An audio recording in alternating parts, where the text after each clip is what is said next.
Hey, everybody, welcome back to another episode of the Catholic Talk Show. We're going to be talking about women in the Bible today. That's right. We're going to look at some of the amazing and impactful women in the Bible, tell you their stories, and why you should learn more about them. And one in particular, you may be surprised by this, but the longest conversation that Jesus had with another person in the New Testament was actually with a woman. Wait to find out.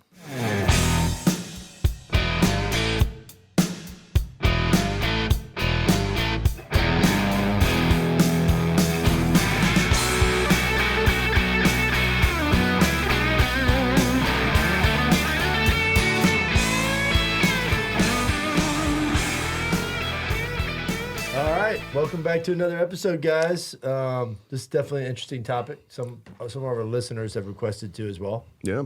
You know, there's a lot of very interesting women in the Bible, and some of these stories are really, I don't think what you'd expect from what people try to consider holy people. And just like so many people in the Bible, men and women, they're real people with real challenges, real issues that make them very human. And that's what the Bible is a story of humanity's struggle to stay truthful to God. And God's mercy, Exactly. Constantly, and covenantal relationships. And yeah, and these patience. women really stand out for their fidelity, for their courage, and they show all kinds of attributes that I think everyone should know about, and these are not typically well-known people in the Bible. Yeah, feminine attributes and virtue that's contained within the scriptures have inspired women throughout the ages of the church. Mm-hmm. And I know outstanding women of holiness throughout the life of the church in the forms of the saints have had such a huge impact on my life.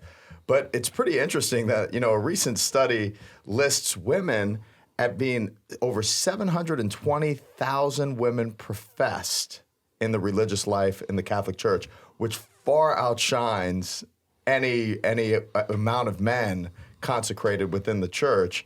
And they're drawing those virtues from biblical values and from the traditions of women being so given to what is holy. Like, you look at how churches are run too. I mean, many of these women are running our churches in respect to service. And a big shout out to Kim, how much she serves at St. John Paul II. Yeah, in today's world, the idea is that men and women are equal, and men and women have to be the same to be equal. And that's a really terrible thought, because sameness is not the same as equality.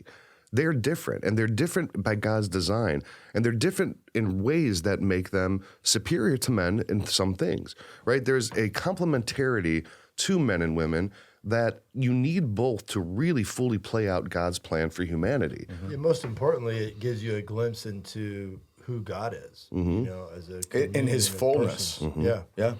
Because God is neither male nor female, right, but perfectly male and female. Yep. That all things are contained within God. Mm-hmm. And God manifests himself in the fullness of creation, especially in his image and likeness, man and woman, he created them. Although God's chosen pronoun is he, him.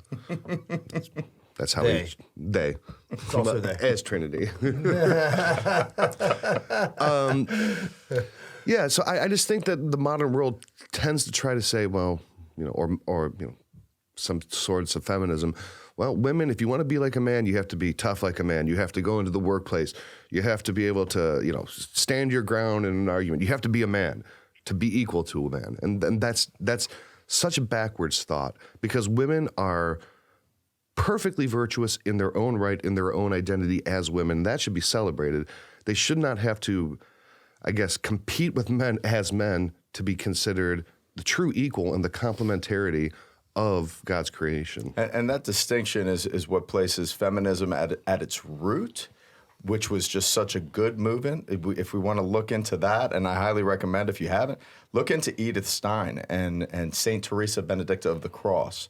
This beautiful woman who was converted from Judaism to Catholicism and ultimately died in Auschwitz in the prison camp during World War II. Her philosophy and what really set into motion from her ministry is truly at its core exactly that. Mm-hmm. And where you see this discord and this kind of combat between the sexes, that's clearly a perversion of what is in that complementarity between man and woman. Now, we aren't going to get into the show and talk about feminism today, but we're going to be talking about very interesting women in biblical text from Old Testament to New Testament, and ultimately come to share with you the beautiful interaction that Jesus had in the longest conversation recorded in the Bible with a woman. Yeah, and you think, well, holy women, well, they're going to be meek and quiet, and they're not going to say anything, and they're just going to be in delicate marble, barely talking or moving. But that's not the case. The Bible really shows the wide variety and the spectrum of how women can act in holiness. And I think a great place to start with that is a really unexpected ancestor of Jesus. One of Jesus's ancestors was not a Jew, but a Canaanite, not considered a virtuous woman, but a prostitute. You know, we all have people in our family lines who would surprise us. But even in Jesus's genealogy, there's a Canaanite prostitute who, without her, the Jews and the Hebrews would have never gotten control of the Holy Land, and that's Rahab. Rahab is an incredibly interesting figure to me because there's a lot in this story about, I don't know, military intrigue and strategy. It's like, and spy games, right? It's a really interesting thing. So when the Hebrews were coming into the Holy Land to take possession of it, and they were fighting the Battle of Jericho, right? And we all know Jericho, right? Joshua goes around with the horns, blowing down the walls. And Jericho is famous for its walls. Now, in the ancient world, a lot of times the walls were also parts of structures of people's houses, right? Well, Rahab was a prostitute, and her house was built into the wall of Jericho. Now, Joshua sent in a couple of spies to try to find out weak points in the walls, right? Because in ancient warfare, it was all about breaching the walls. It was all about getting inside the city, because the walls, you can have a siege that lasts 2 years, right? And by the time the internal provisions run out, your army's got to go back. So getting through the walls was everything. So Joshua sends these 2 spies to try to find a way into the wall, and they go in through Rahab's house. Now, the Canaanite soldiers of Jericho are doing a sweep trying to find them, right? Or trying to find any infiltrators. And Rahab hides them on the roof of her house so that they're not found, and then kind of gives aid and assistance to the Hebrew army. Because of this, they were able to take the city. And the soldiers said, look, for giving us shelter, for not turning us over, when we take the city, we're going to spare your family. All you have to do is hang a red rope out of your window. Now, a lot of people say this is where the concept of a red light district comes from, right? And a red light district is typically where prostitutes assemble, right? So they take the city, but because of her cooperation and because of this red light, this red rope, she survives. And because she survives, we also ultimately get the lineage of Jesus Christ. And that's a really profound story in that in Jesus' humanity, there is a real display of humanity, both in war, spycraft, illicit behavior that ultimately converts and becomes something for the positive. And it's even in the lineage of Jesus as it relates to Solomon and Bathsheba. Yeah. You know, that even Bathsheba, David's heart was moved in the forms of attraction toward Bathsheba, ultimately leading to the murder of Uriah. And, you know, the fact that Solomon was born out of that relationship that then ultimately leads to the lineage of Jesus says a lot about our humanity's fallen nature and the redeeming action of Jesus's love for us. So, you know, in similar fashion, you can see, you know, God interacting with humanity biblically, and then also, you know, that Jesus, the Son of God, would be born into these lines. Yeah, and it also gives us a look into our own lineage, like you were saying earlier. It's like, you know, one of the biggest errors in Christianity for those looking outside in is like, oh, you know, you go to church, you must be good. It's like, oh man, if you look at the Bible and the history and the lineage of my own family, The fact that you even said that is just absolutely categorically false, and it's actually a dumb statement. It's like as Sheila was saying before, like we'd be surprised just like looking at our own family, but like looking in the mirror, like I'm surprised that I'm a priest. You know what I mean? Like me too. Trust me. But it's fascinating to experience firsthand the mercy of God, and to see this, written into sacred scripture, and it has been so imprinted on the history of salvation and in our own experience, in our own generation. Yeah, and the other thing is how many of us, especially in this generation, have had issues in their family that really harm us, right? Like, I mean, issues in your family that require healing. And if you look in scripture and a lot of these stories that we're going to tell, there is a process of healing that is involved. There is a process of restoration that's involved in some of these stories. Yeah, I mean, it's a story of humanity. Yep. And that story can't be told without men and women, both incredibly virtuous and never have failed, and women and men who have fallen and gotten back up. Yep. That's the story of humanity. I think another one, talking about kind of family lineages, is Ruth. Now, Ruth was a Moabite, okay? Again, this is another non-Hebrew descendant of Jesus, right? I'm not sorry, not descendant, ancestor of Jesus. So Ruth had traveled with her Moabite family, and ultimately had moved to the Holy Land, right? And she was living there, but then all of her husband, her father-in-law, her brother-in-law, they all died, okay? So now she's there as a widow in a strange land, having been married to an Israelite. Now she has no family connection. She's out on her own. She's a stranger among strange people. But she maintains fidelity to her family by staying with her mother-in-law, Naomi, which in the ancient world, when your husband died and your brother-in-law died and your father-in-law died, you had no more ties to that family. You had no demand to take care of your mother-in-law, but she did, because that's the right thing to do, right? Even though her mother-in-law was an Israelite, she was a Moabite, when she could have easily went back to her home and found a new husband and led a good life, happy life.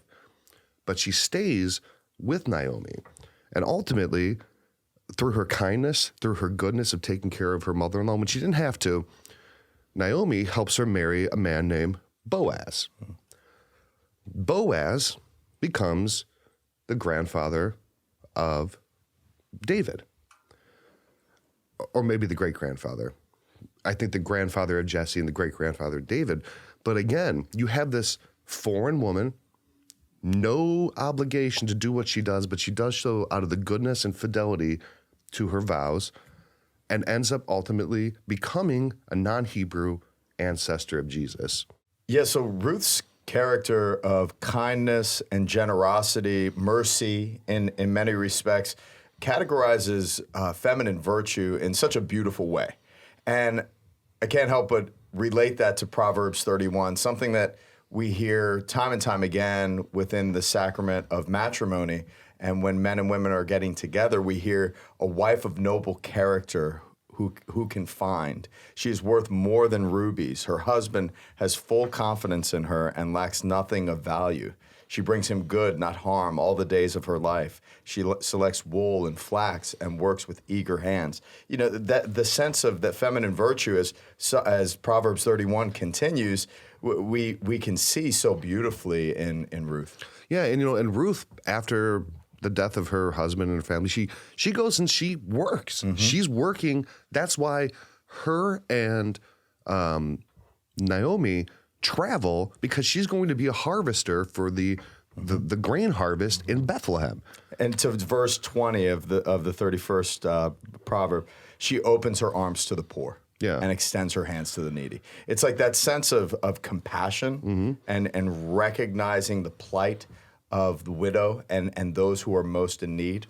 Yeah. It's a different story of grace, with Ruth than it is with Rahab. Yeah, that's right. But I like that she in the ancient world, a woman working to support a mother-in-law, you're in the ancient world is like, go get a husband, otherwise you're useless. It reminds me of this. It's like a single mother. Oh, it truly is. I met this single mother in Jamaica. Different circumstances, even more, difficult. Dire.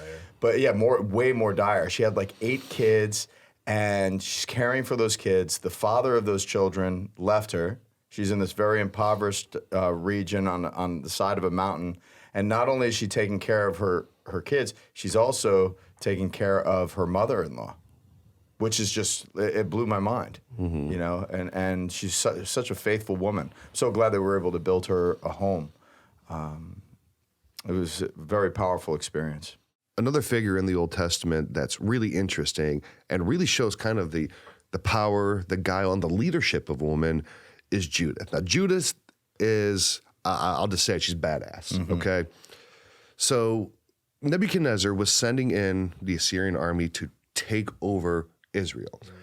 And men, the generals, the soldiers of Israel, like, we're kind of, our goose is cooked, right? And Judith was irritated that they didn't trust in God to deliver them in battle. So Nebuchadnezzar had sent out this general, his main general, Holofernes, right? And he's marching down, he's about to take the land, but he has to stop to water, right? He has to stop to get his troops water and everything like that. So she's like, look, if the men aren't going to do this, I'm going to take it into my own hands. So she and one of her handmaidens goes, and she was an incredibly beautiful woman.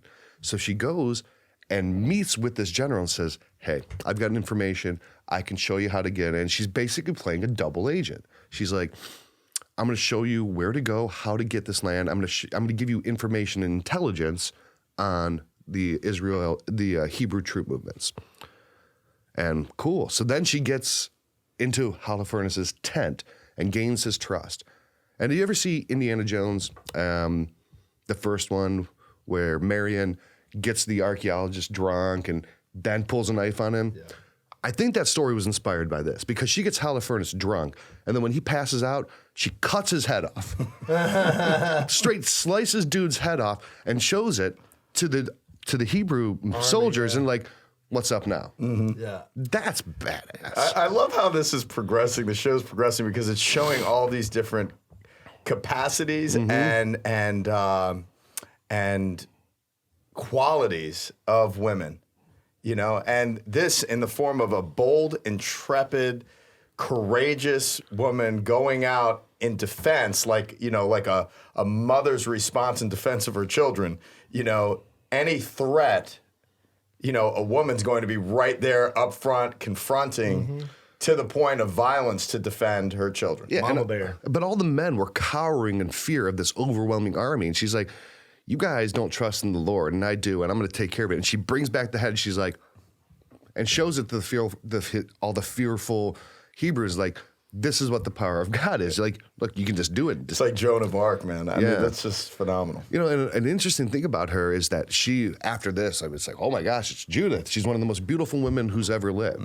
And everyone tried to marry her, and she remained unmarried her whole life. She remained a virgin, remained consecrated to God, and it's almost like she's like the Old Testament equivalent of the Knights Templar for women. She's a consecrated virgin, women's religious warrior.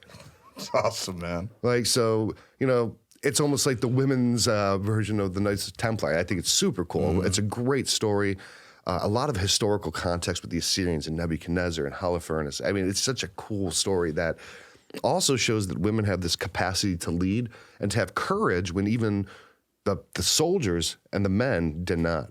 And look at many marriages that are out there that women are calling men to be more courageous and step up. We've partnered with Exodus 90, for example, for a number of years now. And we appreciate that relationship, but I've seen so many women call their men to Exodus 90. Yeah. And it's just, I think that's a very, very important quality within the dynamics of marriage. And I see that time and time again. I think a running theme here of these women and why we chose these ones to talk about. First of all, they're very interesting. That's right. But the running theme here is that without their actions, salvific history and God's plan for humanity could not have played out. And we see that all the way through to Mary as a co-redemptrix, that her cooperation and saying yes in her fiat allows God to take the actions that he intends for humanity. And that it's women's cooperation throughout all of biblical history that leads us to have the church and the faith preserved for thousands and thousands of years. It's not just in scripture, and it's also, in everyday life. Absolutely. Even to this day, the Holy Spirit works in and through women. Yeah, where would we be church. without our mothers and grandmothers? I mean, a lot of times for our generation, those are the ones who preserve the faith and pass it on. For a lot of our generation, and I'm sure other generations, the religious instruction of children was left to the mothers and the grandmothers. And again, it's that preservation of faith that is the common theme of all of these women that we're covering. Yeah, it was certainly in my life. My mom held it together, through divorce and raised my sister and I. And my grandmother was certainly a huge part of that, living with her and teaching me about the faith, teaching me about the rosary and the Blessed Mother. And, back to Our Lady, God doesn't force his hand. He wants to elicit our voluntas. He wants to elicit our willingness to participate and cooperate in the life of grace. And, her fiat is just such a monumental expression of openness to God's will. May it be done unto me according to thy will, according to thy word. So, we're seeing God interact with femininity throughout the Old Testament. And I think it would be tragic if we don't touch on Esther. Yeah, Queen Esther, absolutely great story. Again, this is another woman, again, in this running theme, who preserved the faithful, the people of God. And it's kind of conversely a little different, in this case, because, we're talking about Xerxes from 300, basically. Yeah, it's the Achaemenid Empire, the emperor, the king of kings. Yeah, like a very powerful army. Yeah. Huge, powerful army. The hegemonic power in the world. The children of Israel are in exile. Yeah. And they're powerless. They're absolutely powerless. She's beautiful, and as she works her way into the affections of the king. Well, the king didn't like his old wife. Well, what happened was, it's just like a Henry VIII situation. Well, yeah, so they're drunk, they're partying essentially, and he wants like a beauty pageant, and he wants his wife to come out and to inspire his court. And she wouldn't do it. She wouldn't do it. She's like, I'm not doing that. I'm not your piece of meat, Xerxes. So he dismisses her, and then he draws up in the beauty of his encounter with Esther. He's so moved by her beauty that she comes out and now is winning the affections of the king, and ultimately coming to the position where now Haman is there, and he wants to wipe out all of the children of Israel. Just wipe them all out. Yeah, we have this immigrant problem. Let's just get rid of them. Yeah. And well, not immigrant captives of war, but still, yeah. Oh, Israel finds itself in the courts of a king once again. Yeah, Israel has a bad habit of that happening too, It happens pretty much every time they're under. Well, I mean, because we have to understand the place where they are. They're right in between the great empires of the world. Oh, yeah. And they are basically the axis between Egypt, Persia, Assyria, Asia Minor, Arabia. They're right there, and they have all these forces always. They're kind of like the Poland of the ancient world, where they're between great empires, and they're always being taken over by one side and used as a buffer state to the other. And then being in exile, they're defenseless. Yeah. They're completely defenseless. And, so the story continues with, like Haman calling for Israel to prostrate, essentially just kind of subject themselves to him. Yeah, and to completely give up.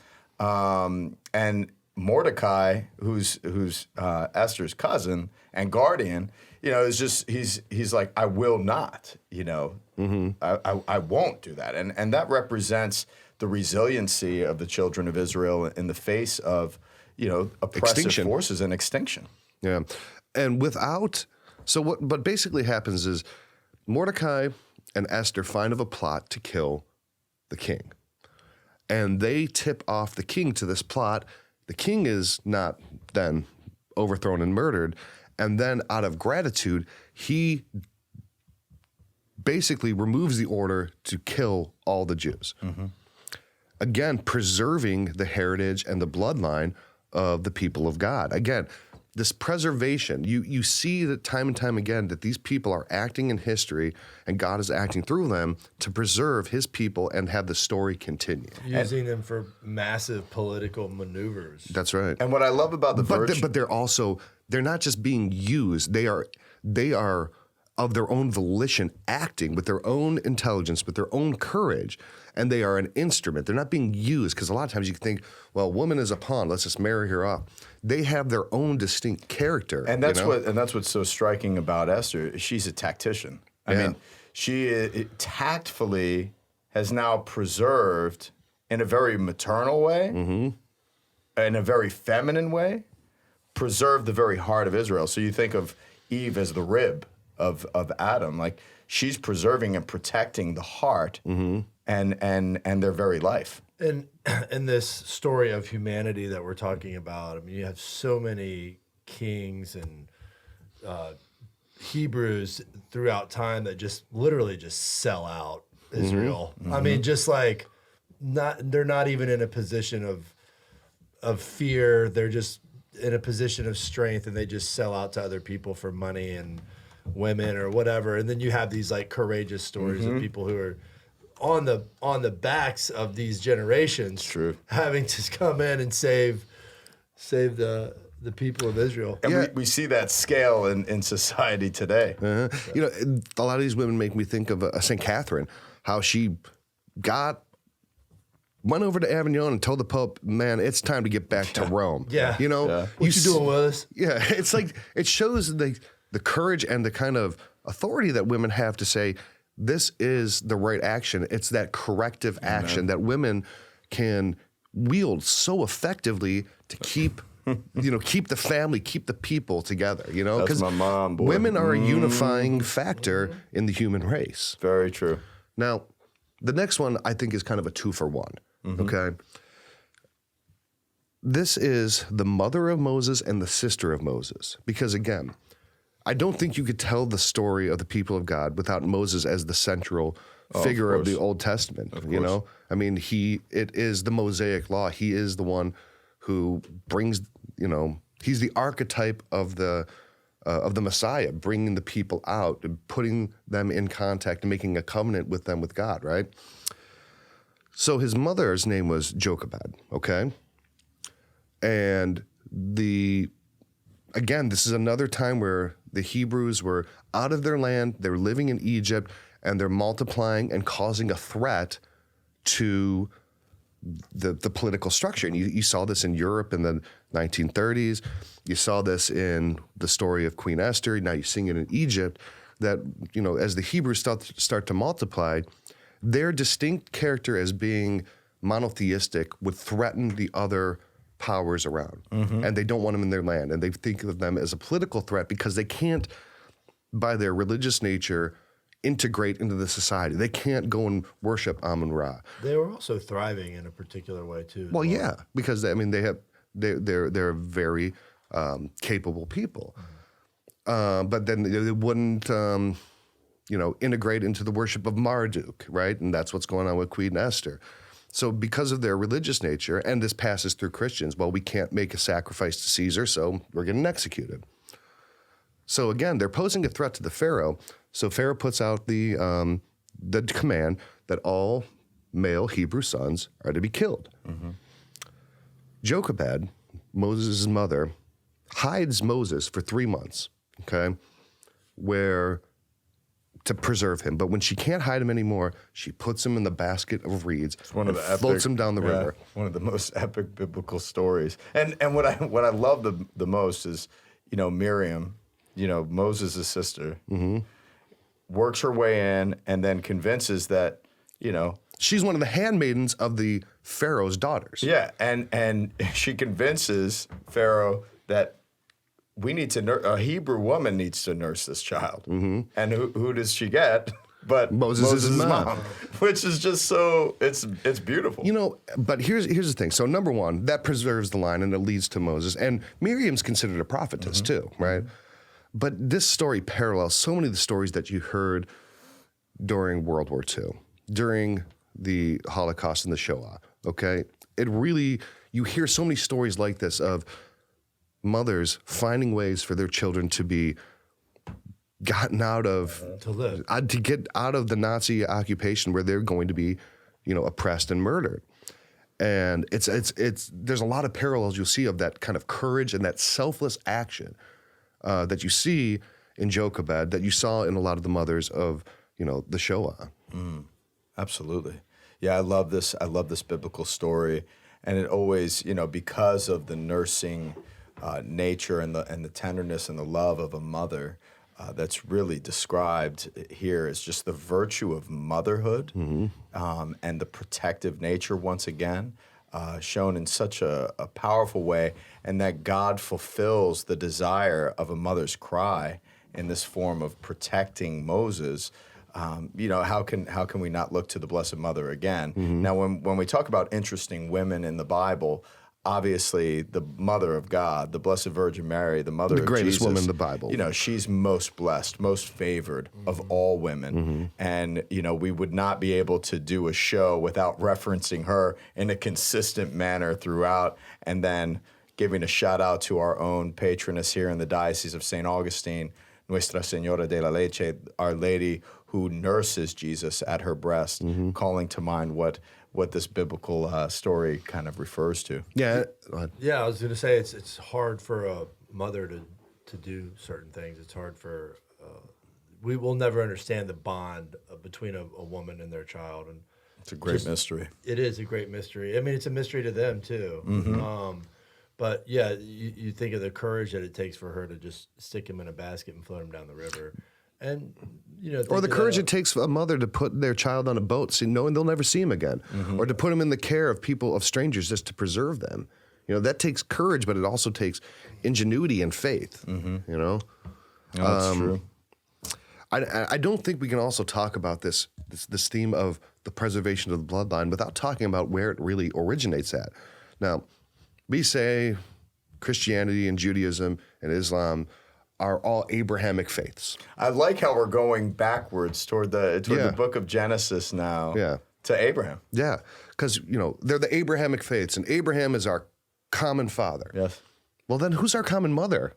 That's Sarah. Yeah. Sarah. And I think she gets left out of that story a little bit too much, because she had the same faith. She was 90 years old. She had ancestors as numerous as the stars, just like Abraham did.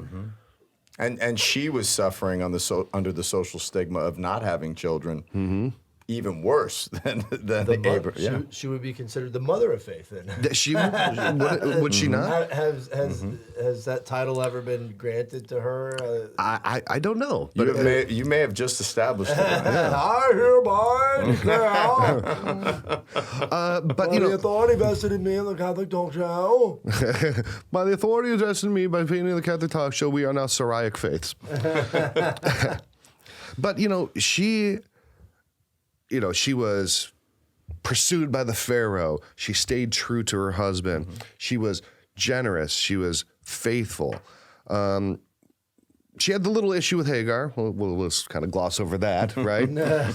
But I mean, who wants to see their man with another, woman? That led to Ishmael. Apparently, Solomon had it all worked out, though. No thanks, dude. But yeah, I mean, if she had a child at 90 years old, she was, even her son's name, Isaac, was because when she said, when Abraham says, well, we're going to have a kid, and she's like, Abraham, dude, I'm 90 years old. And she laughed. And Isaac means Yishtak, God laughed. and he laughed, right? So her laughter, but she cooperates in it. And it's kind of, again, an archetype of Our Lady in that she cooperates with God's plan to bring about a lineage, right? And our lineage as, adopted sons and daughters of God through Jesus Christ, through the fiat of Mary, goes all the way back to Sarah's fiat of saying, I don't know how it's going to happen. This is funny to me, but let's see what happens, right? No, yeah, it's very true. So from the Old Testament identity, shifting now to the New Testament women of great interest, there are many women in the New Testament, many Marys, in all reality. There's a lot of Marys. Mary Clopas, Mary Magdalene, Mary and Martha. Mary Martha. I mean, there are just so many Marys throughout the New Testament, and all of them present very interesting qualities.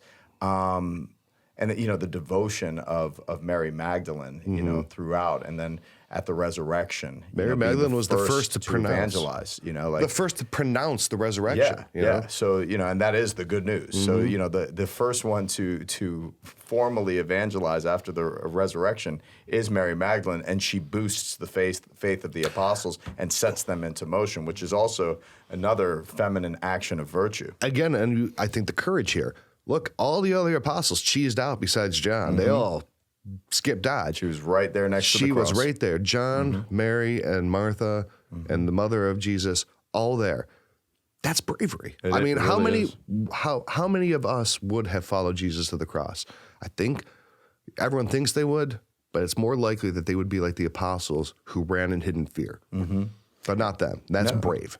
And, out of all of the women in the New Testament, we would look to the Blessed Mother, we would look to Mary Magdalene, or maybe Mary and with Martha and Lazarus as being women that Jesus would hold the longest conversations with. But in all reality, the longest conversation that was had in the New Testament with Jesus was actually with the Samaritan woman. So on multiple levels, what Jesus is doing here that's ridiculed by the apostles is something completely revolutionary, but at the same time really showcases the heart of God toward women and eliciting that virtue of a response. Yeah, the woman at the well is a really fascinating story. It's a fascinating microcosm of conversion, of being called, of examination of conscience, of a real personal interplay between divinity and humanity. And that it happens with a Samaritan woman is such an interesting aspect, right? And the well where it happens at too is a nice is a nice element to the story. So why don't you read the scripture of this? Absolutely. Now Jesus learned that the Pharisees had heard that he was gaining and baptizing more disciples than John, although in fact it was not Jesus who baptized but his disciples. So he left Judea and went back once more to Galilee. Now he had to go through Samaria. So he came to, and yeah, exactly. I mean, that's, so he had to, it's not like, hey, I want to go through Samaria. He had to. It's like, I don't want to go through East Cleveland. I have to, right? Trailer Park Boy. Thank you for taking me through East Cleveland, by the way, though. Yeah, that's fun. I took you to 99th and St. Clair because it's the thuggish, ruggish bone. Exactly, which I appreciate. I know you did. So now he had to go through Samaria. So he came to a town in Samaria called Sychar, near the plot of the ground Jacob had given to his son Joseph. Jacob's well was there, and Jesus, tired as he was from the journey, sat down by the well. It was about noon. When a Samaritan woman came to draw water, Jesus said to her, "Will you give me a drink?" His disciples had gone into the town to buy food. The Samaritan woman said to him, "You are a Jew, and I am a Samaritan woman. How can you ask me for a drink?" For Jews do not associate with Samaritans. Jesus answered her, "If you knew the gift of God and who it is that asks you for a drink, you would have asked him, and he would have given you living water." "Sir," the woman said, "you have nothing to draw with, and the well is deep. Where can you get this living water? Are you greater than our father Jacob, who gave us this well and drank from it himself, as did also his sons and his livestock?" Jesus answered, "Everyone who drinks this water will be thirsty again. But whoever drinks the water I give them will never thirst. Indeed, the water I give them will become in them a spring of water welling up to eternal life." The woman said to him, "Sir, give me this water so that I won't get thirsty and have to come here to draw water." She'd think it was like vitamin water or something. Like, hey, I just one drink and I'm cool. And he told her, "Go call your husband and come back." "I have no husband," she replied. Jesus said to her, "You are right when you say you have no husband. The fact is you have had 5 husbands, and the man you now have is not your husband. What you have just said is quite true." "Sir," the woman said, "I can see that you are a prophet. Our ancestors worshipped on this mountain, but you Jews claim that the place where we must worship is in Jerusalem." "Woman," Jesus replied, "believe me, a time is coming when you will worship the Father neither on this mountain nor in Jerusalem. You Samaritans worship what you do not know. We worship what we do know, for salvation is from the Jews. Yet a time is coming and has now come when the true worshipers will worship the Father in spirit and in truth, for they are the kind of worshipers the Father seeks. God is spirit, and his worshipers must worship in spirit and truth." The woman said, "I know that Messiah, called Christ, is coming. When he comes, he will explain everything to us." Then Jesus declared, "I, the one speaking to you, I am he." Then the disciples rejoined Jesus. Just then the disciples returned and were surprised to find him talking with a woman. But no one asked, "What do you want?" or "Why are you talking with her?" Then leaving her water jar, the woman went back to the town and said to the people, "Come see the man who told me everything I ever did. Could this be the Messiah?" They came out of the town and made their way toward him. Meanwhile, his disciples urged him, "Rabbi, eat something." But he said to them, "I have food to eat that you know nothing about." So in this gospel passage, you know, the Samaritans now that are absolutely outsiders in every respect are brought in, and many come to believe. But this records the greatest conversation that has taken place between anybody, Jesus and anybody in the New Testament. It's also, I think, one of his boldest proclamations is his character as Messiah, because when the Messiah is, you know, when the apostles say, you know, "Who are you?" and he said, "I am the Messiah," they're like, "Tell no one, tell no one." But Jesus tells this Samaritan woman who's just trying to get a drink of water. It's an interesting play there. You know, you don't want the apostles to pronounce this, but you're allowing a Samaritan woman to pronounce it. It's always curious as to why it was like that. Well, I think a lot of that is worked out in Scripture, where it was his time. It was not his time, and so a lot of these people that he healed, he asked not to do that because the tension and the drama has not yet fully unfolded to where him disclosing it to the Jews, right, through this persecution. And this is just kind of like, yeah, you're on the outskirts. This is let's go. You know, that's just another thing I see too is, you know, how many women more so than men respond to the life-giving waters of Jesus' mercy. And it's evident with the women of Jerusalem. It's evident with, you know, Mary and Martha. It's evident throughout how many religious women are professed and consecrated in the Catholic Church. And clearly at daily Mass in every church I've ever been in, you know, there's a greater majority of women. So there's a responsiveness to the masculinity of Jesus Christ in the purity of masculinity, as well as this life-giving water. Jesus discloses himself in a very open and manifest way. And that's why, like, for me in my identity, like, I don't look at myself like I'm married to the church. Women are married to Jesus. You know, like the way that they approach their vocation is different. For me, I look at my life as I'm a steward. You know, I exercise the in persona Christi in respect to the sacraments I celebrate. But outside of that, man, I'm a laborer, and I've consecrated myself to that labor in the vineyard. And, you know, so respectively, there's something different in the dynamic. I had the blessing, and talk about life-giving waters and I thirst. I had the blessing of working with the contemplative nuns of the Missionaries of Charity, which is a contemplative order of the active order of the Missionaries of Charity. And also the Trinitarian Sisters of Mary in San Diego. Seeing that feminine response and ministering to them, and that experience of what that did for my heart, I mean, I wish I could still continue to do that mission and ministry, because of that sense of responsiveness and the way Jesus opens his heart toward women. Yeah, Michael Calloway, follow Michael Calloway. His story is amazing. You can check it out anywhere really online. But one of the things that stuck out to me in my conversion and going to adoration every day for a couple of years before entering the seminary and just seeing all the women that would sit with Jesus in devotion, like tons. I mean, it's 99.9%. And one of the things he mentions is that he used to go into the church in a very similar manner, and there would be a lot of Filipino women in there just like reciting the rosaries, coming up to him. And he's just like, I was thinking like, these women are literally holding the church up. They absolutely like they're propping it up right now. A doubt. And Without a doubt. I think, well, one really interesting part of that story is that they're at Jacob's well. And Jacob becomes Israel because they struggle with God. Right. And Samaritans are struggling with God. But Jesus is explaining. I think it's an interesting wordplay there and an interesting location that it happened at. But Ryan, to your point that women are holding the church together, I think men need to respond to the courage and the leadership of women, how they are active in the church, how they are taking these roles.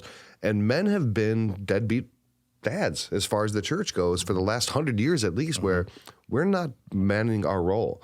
And it needs that complementarity between women and men. Like women are like, well, the church is too feminized. Well, then do something about it. And I do see that happening though. Like especially like in my church, like the men that are coming to religious education and the dads that are responding, like it's happening, and I think it's a grassroots. It's not because we have something in our water over here. Right. It's happening universally because there is such an abscess, and women are calling us out to step up to the to step up to the wheelhouse, Delacroix. Wheelhouse. Yeah. Knock it out of the park. Now, we want to call our listeners and our followers to a couple things. One of them is that we're going on a pilgrimage, and that's going to be an incredible trip. So we really want to invite you. We are going this November to Fatima to see one of our favorite women, which is the Blessed Virgin Mary and her apparition at Fatima. So yeah, Fatima is an amazing place, as we all know. In the early 20th century, the apparition of the Blessed Virgin Mary to shepherd children. The story is fascinating, but the place has impacted people's faith life in such a huge way. My grandfather went when he was in the Navy. I haven't been able to go yet, so I am thoroughly excited about going. We're going to the birthplace of St. Anthony of Padua. We're going to a 13th century Eucharistic miracle, which I'm super excited about. We're going to go to the place where Porto wine was invented and where those grapes are. It's going to be an incredible time to pray and play. Yeah, we're going to go to the Venice of Portugal, where there's gondola rides and great shopping, great food. But like you said, there's going to be daily mass, confession, and there's going to be all of our listeners and us going on this beautiful pilgrimage to see the place where Our Lady appeared in Fatima. And again, like you said, the birthplace of St. Anthony of Padua, the miracle maker, right? We're going to beautiful churches, beautiful scenery, and Portugal is an amazing country. This is a very affordable trip. If you go to CatholicTalkShow.com/Fatima, you can find the different options for it. There's an optional extension to go especially for people in Northeast Florida and Ponte Vedra, where we have our church at St. John Paul II.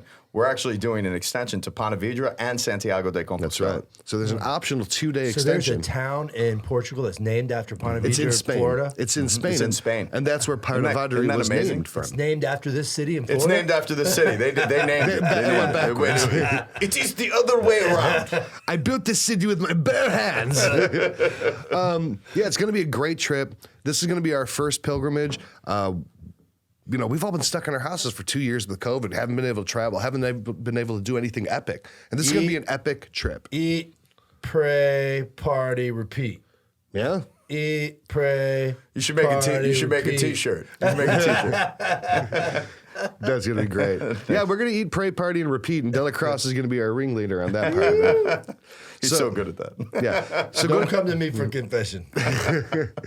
Go to CatholicTalkShow.com/Fatima. You can find out the full itinerary, and you can learn more about the trip and sign up. This will absolutely sell out because the demand is through the roof because everyone's so sick of being stuck in their house, and we're going to go do an epic trick because it's time, all right? Absolutely. So the other thing we want to talk about too is our Patreon. So, we have awesome gear that we always talk about, bobbleheads, sweatshirts, coffee cups, like these awesome coffee cups that Joanna hooked us up with, which were just incredible. But, we have Zoom hangouts, some content from my pastoral ministry at the parish that we're uploading, specialized content for our Patreon. But we're very excited to roll out before the end of this year. We're going to have 2 hangout sessions, one in St. Augustine in person and one in Pittsburgh, visiting Catholic sites, breweries, having some fellowship, having some fun. We've developed some amazing friendships through the Catholic Talk Show and the community that's been generated over the past few years.